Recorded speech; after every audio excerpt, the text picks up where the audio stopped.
सहसा जेव्हा आपण एखाद्या हाणामारीच्या किंवा युद्धाच्या प्रसंगाचा विचार करतो ना, तेव्हा आपल्या डोळ्यांसमोर नक्की काय येतं? म्हणजे तेच दोन माणसांमधली ताकद, कोण जिंकणार याची ईर्ष्या आणि एकमेकांवर होणारे वार, सगळीकडे रक्त, अगदी एखाद्या ॲक्शन चित्रपटासारखं दृश्य असतं ते. अगदी बरोबर. पण आजच्या या सखोल विश्लेषणात आपण एका अशा प्रसंगावर बोलणार आहोत जो या सगळ्याच्या खूप पुढे जातो. कल्पना करा, एका बाजूला एक माणूस मृत्यूची वाट पाहत जमिनीवर पडलाय. आजूबाजूला रक्ताच्या वासाने भुकेलेली हिंस्र जनावरे दबा धरून बसली आहेत. आणि तिथेच खरा ट्विस्ट येतो. हो ना. तेवढ्यात कुठून तरी एका पांढऱ्या शुभ्र घोड्यावर स्वार झालेला, तोंडाला काळं आवरण बांधलेला एक रहस्यमय रक्षणकर्ता तिथे प्रकट होतो. हे ऐकायलाच खूप थरारक वाटतंय. आज आपण याच प्रसंगाच्या अंतरंगात डोकावणार आहोत. कारण कसंय, हा केवळ एक मारामारीचा प्रसंग नाहीये, तर यात माणसाची श्रद्धा, निसर्गाची अफाट ताकद आणि काय म्हणतो आपण त्याला, खऱ्या ज्ञानाचा उगम कसा होतो यावर खूप मोठं भाष्य केलंय. हो, आणि मला वाटतं जेव्हा मानवी क्रूरता आणि निसर्गाचं रौद्र रूप आमने सामने येतं ना, तेव्हा माणसाने बनवलेले सगळे नियम पार कोलमडून पडतात. अगदीच. या विशिष्ट प्रसंगात लेखकाने अगदी हेच घडवून आणलंय. सुरुवातीला आपल्याला वाटतं की हा निव्वळ दोन माणसांमधला शारीरिक संघर्ष आहे, पण जसं जसं आपण शब्दांच्या खोलात जातो तसतसं हे उलगडत जातं की इथे निष्पाप श्रद्धा आणि निसर्गावरचं नियंत्रण यांसारखे सखोल विषय कसे गुंफले आहेत. म्हणजे वाचताना नुसता थरार नाही जाणवत, तर आपण एका वेगळ्याच तत्वज्ञानाकडे ओढले जातो. नक्कीच. तर मग आपण या प्रसंगाच्या अगदी पहिल्या दृश्यापासून सुरुवात करूया. कथेची सुरुवात बाजिंदा आणि काका यांच्यातल्या एका अत्यंत तुंबळ युद्धानं होते. बाजिंदा आपल्या हातात लोखंडी पट्टे चढवून काकांना सामोरा जातोय. या दोघांमध्ये अक्षरशः ठिणग्या उडतायत, पट्ट्यांवर पट्टे आपटत आहेत आणि कोणीही मागे हटायला तयार नाहीये. पण इथेच ना कथेचा खरा गाभा समोर येतो. बरोबर. कारण या युद्धात शेवटी बाजिंदा जिंकतो खरा, पण पुस्तकात असं स्पष्ट लिहिलंय की हा विजय फक्त त्याच्या शारीरिक ताकदीचा नव्हता. बाजिंदाची निष्पाप श्रद्धा आणि तपश्चर्या काकांच्या ताकदीपेक्षा मोठी ठरली. एका वर्मी घावाने काकांचा पट्टा तुटतो आणि बाजिंदा त्यांच्या छातीवर जोरदार लाथ मारून उभा राहतो. बापरे, दृश्य अगदी डोळ्यांसमोर उभं राहतं. हो ना. पण मला इथे एक प्रश्न पडलाय आणि हे जरा समजून घेणं गरजेचं आहे. एका अत्यंत हिंसक युद्धात लेखकाने तपश्चर्या आणि निष्पाप श्रद्धा हे पूर्णपणे आध्यात्मिक वाटणारे शब्द का वापरले असावेत? म्हणजे एखाद्या हाणामारीत तपश्चर्या कशी काय जिंकू शकते? इथेच तर लेखकाचं खरं कौशल्य दडलंय. बघा, निष्पाप श्रद्धा आणि तपश्चर्या हे शब्द वापरून लेखकाने या युद्धाचं स्वरूप एका क्षणात बदलून टाकलंय. अच्छा, म्हणजे कसं? म्हणजे हे युद्ध आता फक्त दोन शरीरांचं राहिलेलं नाहीये, ते दोन वेगवेगळ्या मानसिक अवस्थांचं आणि विचारधारेचं युद्ध बनलंय. जेव्हा आपण एखाद्या गोष्टीसाठी तपश्चर्या म्हणतो, तेव्हा त्यात वर्षानुवर्षांची मेहनत, एकाग्रता आणि स्वतःच्या ध्येयावर असलेली नितांत भक्ती अभिप्रेत असते. बरोबर आहे. बाजिंदाचा विजय हा त्याच्या मनगटातल्या ताकदीचा नाहीये, तर त्याच्या आतल्या शांततेचा आणि निष्ठेचा आहे. काकांकडे कदाचित खूप मोठा अनुभव असेल, अफाट शारीरिक ताकद असेल आणि लढण्याची क्रूरताही असेल. हो, पण बाजिंदाकडे ती शुद्ध आणि निष्पाप ऊर्जा आहे. आणि जेव्हा अशी शुद्ध ऊर्जा एखाद्या कृतीत उतरते ना, तेव्हा ती कोणत्याही बाह्य शक्तीपेक्षा नेहमीच प्रबळ ठरते. अच्छा, म्हणजे हे समजून घेण्यासाठी ना आपण एका उदाहरणाचा विचार करू शकतो. समजा शारीरिक ताकद म्हणजे खूप मोठा आणि जड हातोडा आहे. या हातोड्यात प्रचंड वजन आहे, पण जेव्हा तो हातोडा एखाद्या पृष्ठभागावर आदळतो तेव्हा त्याची ऊर्जा सगळीकडे विखुरली जाते. बरोबर. या उलट तपश्चर्या आणि निष्पाप श्रद्धा म्हणजे एका अत्यंत सूक्ष्म आणि टोकदार सुईसारखी गोष्ट आहे.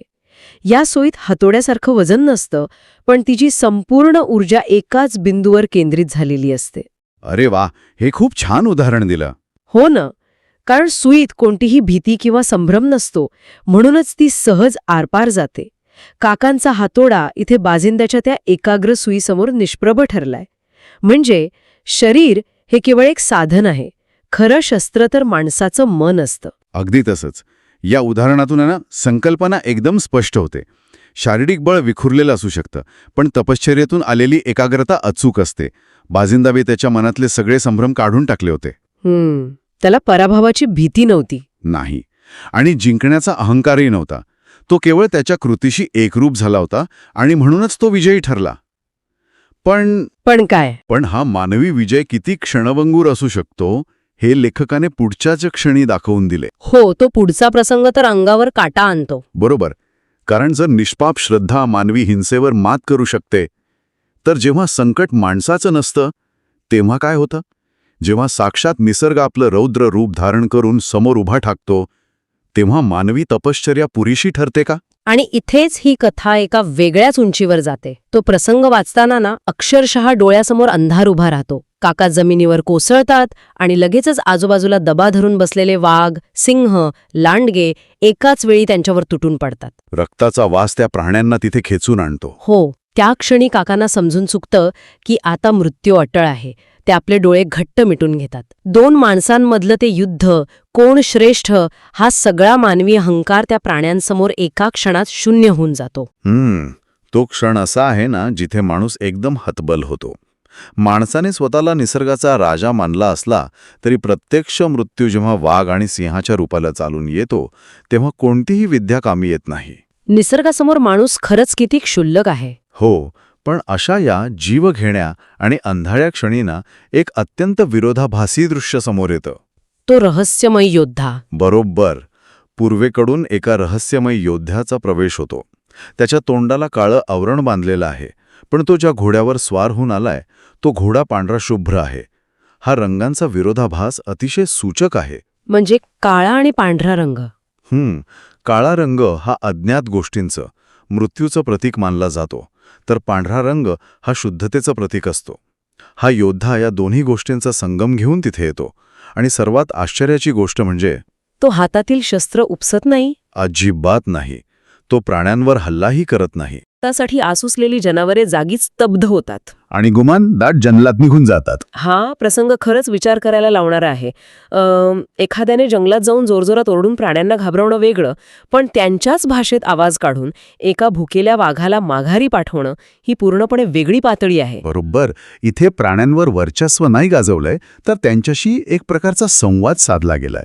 निसर्गाला घाबरवणं आणि निसर्गाशी संवाद साधणं यातला हा खूप मोठा फरक आहे. अच्छा, म्हणजे तो नुसता आवाज नव्हता तर? नाही, ती एक अशी भाषा होती जी थेट निसर्गाशी आणि त्या प्राण्यांच्या मूळ प्रवृत्तीशी तादात्म्य पावणारी होती. त्या हिंस्र ऊर्जेला शांत करणारी ती एक गूढ विद्या होती. आणि बघा, याच क्षणापासून या प्रसंगाचा रोख एका बाह्य संघर्षाकडून अत्यंत सखोल अशा ज्ञानाच्या शोधाकडे वळतो.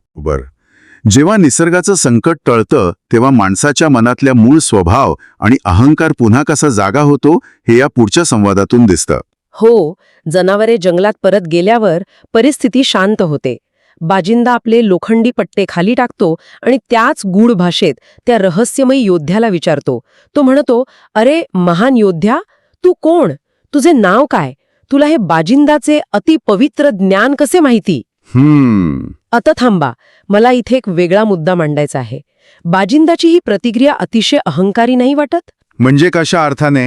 म्हणजे एखाद्याने तुम्हाला नुकतंच मृत्यूच्या दाढेतून बाहेर काढले, प्राण्यांना पळवून लावले आणि आभार मानण्याऐवजी बाजिंदा असा वागतोय जणू त्या योद्ध्याने त्याची एखादी खाजगी मालमत्ता चोरलीये. बाजिंदाला असं का वाटत होतं की या विद्येवर फक्त त्याचाच अधिकार आहे? खूप महत्वाचा मुद्दा आहे. आणि हीच तर मानवी प्रवृत्ती आहे. बाजिंदाची ही प्रतिक्रिया मानवी स्वभावाचं एक अचूक दर्शन घडवते. जेव्हा माणसाला एखादं दुर्मिळ ज्ञान प्राप्त होतं ना, तेव्हा त्याला वाटतं की तो इतरांपेक्षा श्रेष्ठ झालाय. ज्ञानावर मक्तेदारी हवी असते. हो ना. बाजिंदाला वाटत होतं की हे ज्ञान अतिशय पवित्र आहे आणि ते केवळ त्याच्यासारख्या मोजक्याच लोकांसाठी आहे. पण तो अनोळखी योद्धा हा अहंकार एका क्षणात धुळीला मिळवतो. कसं? तो त्याच्या उत्तरातून अतिशय शांतपणे स्पष्ट करतो की खऱ्या ज्ञानावर कुणाचा पेटंट नसतं. हो, तो योद्धा उत्तर देतो की मी कोण आहे हे तुला सांगायची गरज नाही, आणि त्यानंतर तो जे सांगतो ते खऱ्या अर्थाने या संवादाचा आत्मा आहे. तो म्हणतो की ही भाषा त्याला कोणत्याही दुसऱ्या बाजिंदाने किंवा गुरूंनी शिकवलेली नाही. बरोबर. तर ही भाषा त्याला त्याच्या आत लपलेल्या योद्ध्याने आणि त्याच्या प्राणप्रिय ध्येयाने शिकवली आहे. हे वाक्य वाचल्यावर विचारांची दिशाच बदलते. हा तत्वज्ञानात्मक धडा दडलेला आहे. इथे ज्ञानाची व्याख्याच मुळापासून बदलली गेलीये. म्हणजे पारंपरिक पद्धतीवर प्रश्नचिन्ह. हो, आपण नेहमी असा विचार करतो की ज्ञान हे बाहेरून येतं. एखादा गुरु किंवा पुस्तक आपल्याला शिकवेल असा आपला समज असतो. पण हा योद्धा पूर्णपणे वेगळा सिद्धांत मांडतोय. की ज्ञान आतून येतं. हो, तो सांगतोय की जेव्हा एखाद्या माणसाकडे एक प्राणप्रिय ध्येय असतं, असं ध्येय ज्यासाठी माणूस आपल्या जीवही द्यायला तयार असतो, तेव्हा त्या ध्येयाच्या पूर्ततेसाठी लागणारं ज्ञान माणसाच्या आतूनच उगम पावतं. बाह्य जगातील शिक्षकापेक्षा माणसाच्या आतला ध्येयवाद हा सर्वात मोठा शिक्षक असतो. क्या बात आहे. हे खरोखरच एक काय म्हणतो आपण त्याला पॅराडाईम शिफ्ट आहे. म्हणजे आपली विचारसरणी अशी असते की आधी शिक्षण घ्या आणि मग ठरवा की आयुष्यात काय करायचंय. आपण आधी हत्यारे गोळा करतो आणि मग युद्ध शोधायला जातो. अगदी बरोबर बोललात. पण हा प्रसंग आपल्याला नेमकं ह्याच्या उलट सांगतोय. उद्दिष्ट आधी येतं आणि शिक्षण नंतर येतं. जर उद्दिष्ट पुरेसं ज्वलंत असेल तर ते उद्दिष्टच तुमचं शिक्षक बनतं. त्या योद्ध्याला ती भाषा शिकण्यासाठी कोणत्याही शाळेत जावं लागलं नाही. नाही, त्याच्या आतल्या प्राणप्रिय ध्येयाने त्याला ती विद्या आपोआप अवगत करून दिली. मानवी मन हे असं डिझाईन केलेलं आहे की जर त्याला एखादं सर्वोच्च ध्येय गाठण्याची तीव्र गरज भासली तर ते मन स्वतःहून मार्ग शोधून काढतं. आणि हे केवळ एखाद्या कादंबरीपुरतं मर्यादित नाहीये. इतिहासात अशी अनेक उदाहरणे आहेत.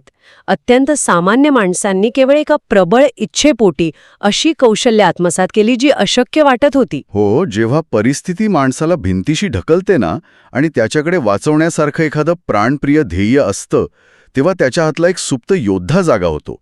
आणि एकदा का तो जागा झाला की मग कोणतीही विद्या त्याच्यासाठी कठीण नसते. पण मग साहजिकच एक प्रश्न निर्माण होतो. कोणता? हे प्राणप्रिय ध्येय येतं कुठून? अशी कोणती प्रेरणा असू शकते जी माणसाच्या आतल्या या योद्ध्याला जाग करू शकते? या प्रश्नाचं उत्तर संवादाच्या अगदी शेवटी मिळतं.